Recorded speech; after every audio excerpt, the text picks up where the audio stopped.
If your product came with an electronic hook switch cable, please refer to the setup modules in the following sections.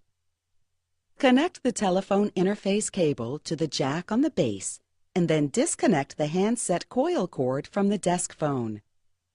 Connect the telephone interface cable to the open handset port on the desk phone and then connect the handset coil cord to the telephone interface cable junction box.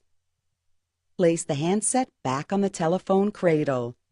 This step is still necessary when installing an HL10 lifter, but not with an EHS cable. If your CS-540 series came with an EHS cable, insert the cable into the base as shown. When connecting to your desk phone, please note that phones and cables vary. For complete setup information, including ideal settings, view the installation instructions for your phone model at the following URL. To place, answer, or end a call, short press the call button. To adjust the volume, press the volume button up or down. To mute your call, press the volume mute button inward. Use the subscription button if you wish to use a new headset or need to restore subscription to your current headset. If your desk phone is capable of wideband audio, set the wideband narrowband switch to yellow for wideband. Set the switch to black, narrowband, for longer headset battery life. Set the auto answer switch to gray if you want to answer the call just by lifting the headset from the base. Otherwise, set it to black, and you must press the headset call button to answer the incoming call.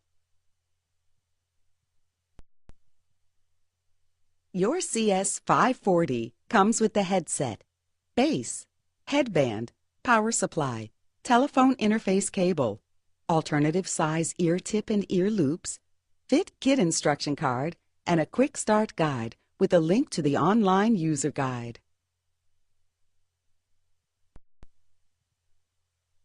To join an active conference call, place the guest headset into the primary user's charge cradle. This connects the headset to the base.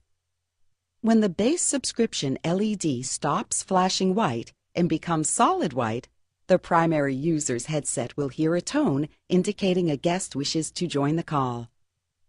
Press the primary user's call control button to accept the guest headset within 10 seconds, or the request is terminated and the guest will hear an error tone in their headset. To connect a guest headset that is of a different wearing style than the primary headset, briefly press the base subscription button while the primary user's headset is on an active call. Next, press the guest headset volume up button until the indicator light turns on. When the base subscription LED stops flashing white and remains solid white, the request to join will be heard in the primary user's headset, and the primary user will have to press their call control button within 10 seconds to accept the guest. Plug one end of the power supply into the power jack on the back of the base and the other end into the working power outlet.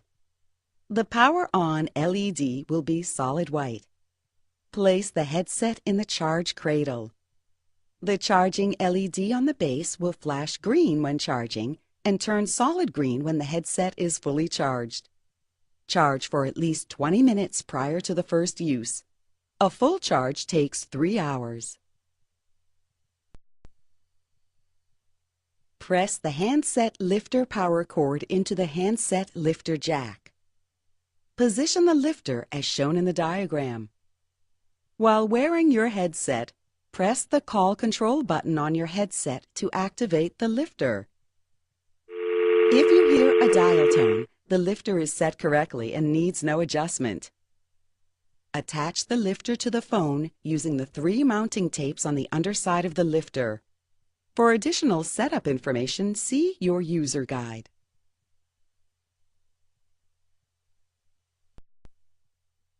Slide the headset over and behind your ear.